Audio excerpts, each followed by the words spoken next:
Assalamualaikum warahmatullahi wabarakatuh. Selamat datang kembali dengan saya di channel RG Official ya. Dimanapun kalian berada, saya doakan semoga selalu dalam keadaan sehat walafiat dan semoga semua masalahnya dipermudahkan oleh Allah Subhanahu wa taala. Amin ya rabbal alamin. Di sini kita akan bahas bagaimana jika kalian gagal bayar di pinjol ilegal.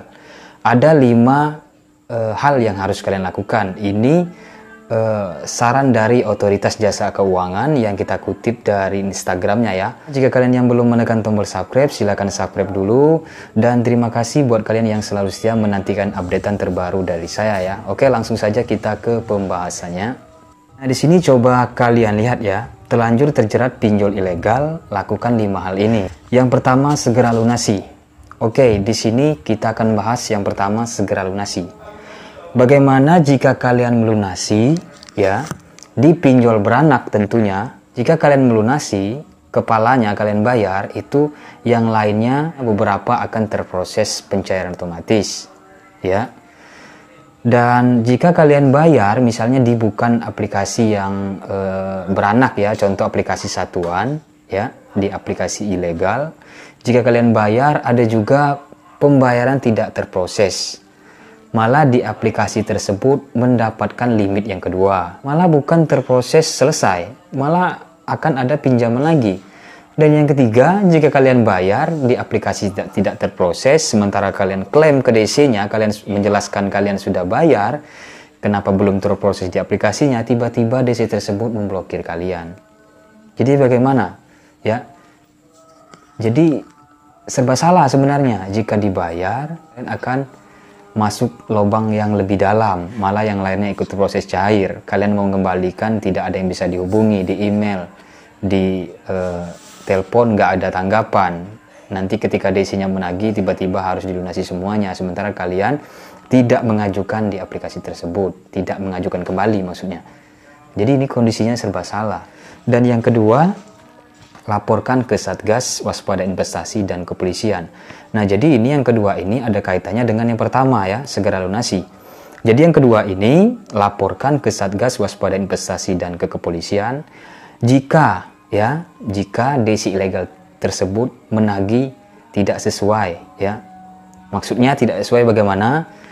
Menghubungi ke daftar kontak kalian, menteror ke seluruh daftar kontak kalian. Anggap saja beberapa saja ya, 30 orang misalnya. Membuat grup WA open donasi ya, dengan memasang foto vulgar ya, pornografi. Menjelaskan kalian membuka open BO seks bagi yang perempuan, yang bagian laki-laki ya dibuat meminta galangan dana ya, menjual ginjal, melarikan uang perusahaan. Jadi jika kalian mendapatkan seperti itu, DC-nya melanggar Undang-Undang ITE dengan melakukan pencemaran nama baik, itu sebelumnya hukum perdata ya. Pinjol meminjol ini hukum perdata. Jadi hukumnya jadi pidana ya, tindak pidana yang sudah dilakukan oleh DC tersebut jika sudah melakukan pencemaran nama baik kalian. Yang ketiga, jika tidak sanggup membayar, ajukan keringanan seperti pengurangan bunga, perpanjangan waktu, dan lain-lain. Menurut sepengalaman saya yang terjadi kepada teman-teman yang sudah menghubungi kita ya, itu tidak bisa dilakukan negosiasi. Mereka tidak akan mau.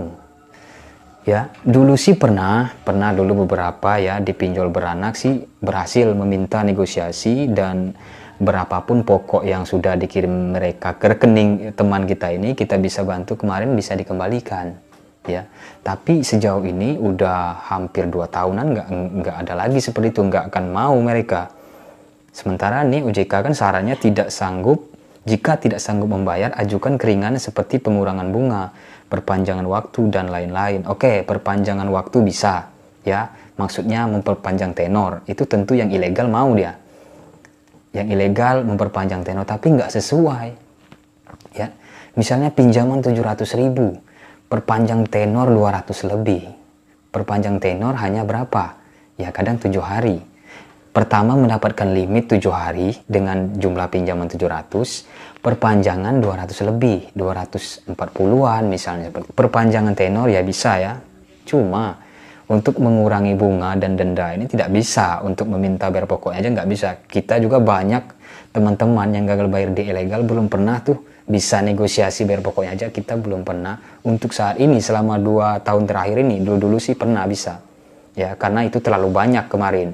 Sekitar ya hampir 40-an aplikasi dicairkan otomatis, makanya kita menghubungi DC-nya pas dia jatuh tempo, kita urusin, kita kembalikan uang pokoknya saja. Bisa kemarin, tapi untuk ini tidak bisa lagi. Saya jamin pasti tidak bisa, tapi cobalah kalian bernegosiasi sendiri kalau bisa ya. Ini menurut saya teman-teman yang sudah-sudah nggak bisa. Dan yang keempat, jangan mencari pinjaman baru untuk membayar utang lama. Ini benar ya. Jadi kalian untuk menutupi pinjol tersebut ya di ilegal, jangan kalian gali lubang tutup lubang. Jika kalian benar-benar ingin berhenti, ingin terlepas dari teror pinjol, ingin terlepas masalah pinjol, kalian tidak harus gali lubang tutup lubang ya. Pertama pinjam di legal, terus pinjam lagi di ilegal, itu nggak akan ada selesainya. Jika memang tujuan kalian ingin terbebas dari pinjaman online ya, jeratan pinjaman online. Jadi fokus saja untuk membayar yang pertama ini, cari hal yang lain, cari kerja yang lain. Tidak usah mengambil dari ajukan lagi pinjol yang lain, itu nggak akan ada selesainya. Nanti kalian akan tertimpa terus ya. Sudahlah yang pertama kalian belum bisa bayar, nanti yang kedua tertimpa lagi ya, dendanya lagi, bunganya lagi, itu akan terus berkepanjangan, tidak akan ada selesainya. Yang kelima, jika mendapat penagihan tidak beretika ya, seperti teror, intimidasi, pelecehan, segera, nah ini segera yang pertama, blokir semua nomor kontak yang mengirim teror ya. Yang kedua, beritahu seluruh kontak di ponsel jika mendapat pesan pinjol ilegal agar diabaikan ya. Ini sudah sering kita jelaskan. Yang ketiga, lapor polisi. Yang keempat, lampirkan laporan polisi ke kontak penagih yang masih muncul ya. Nah, jadi kalian tidak perlu takut untuk melaporkan hal ini ya. Memang kalian punya hutang, tentu kalian memang merasa takut ya. Takutnya nanti karena saya punya hutang, saya jadi dilaporkan ya. Saya jadi ikut.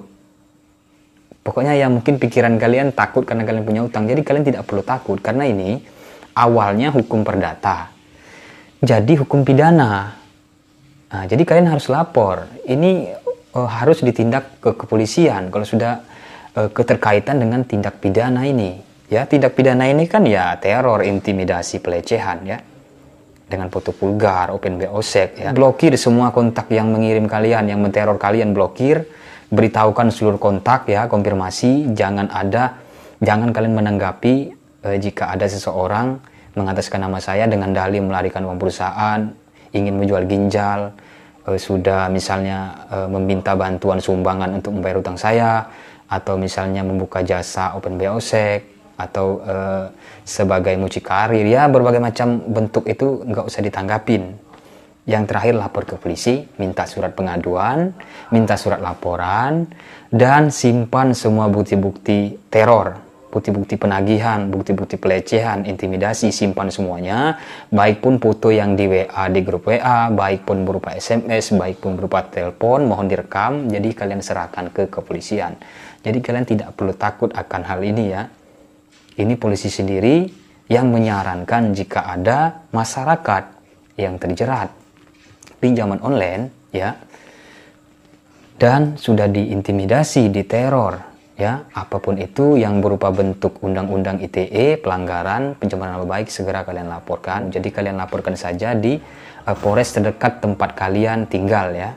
Ini ada websitenya, ada emailnya juga, dan terus yang kedua, Satgas Waspada Investasi untuk pemblokiran. Kalian bisa menghubungi WSI ya untuk pemblokiran melalui email. Nanti kita sertakan di deskripsi video. Dan di sini pastikan hanya menggunakan fintech lending legal, cek legalitas izinnya ke kontak OJK 157. Jadi kalian bisa melaporkan kegiatan ini, atau kalian ingin mengetahui informasi dari OJK, kalian bisa menghubunginya melalui telepon 157 dan WA-nya 081157157157 dan emailnya ya ini konsumen@ojk.go.id, dan websitenya ini ada juga, nanti kita akan sertakan di deskripsi video jika kalian mau ambil ya. Kalian bisa juga browser, kalian juga bisa browsing di internet ya, situs OJK-nya, biar kalian bisa mengecek kelegalitasnya. Itulah keterangan dari OJK.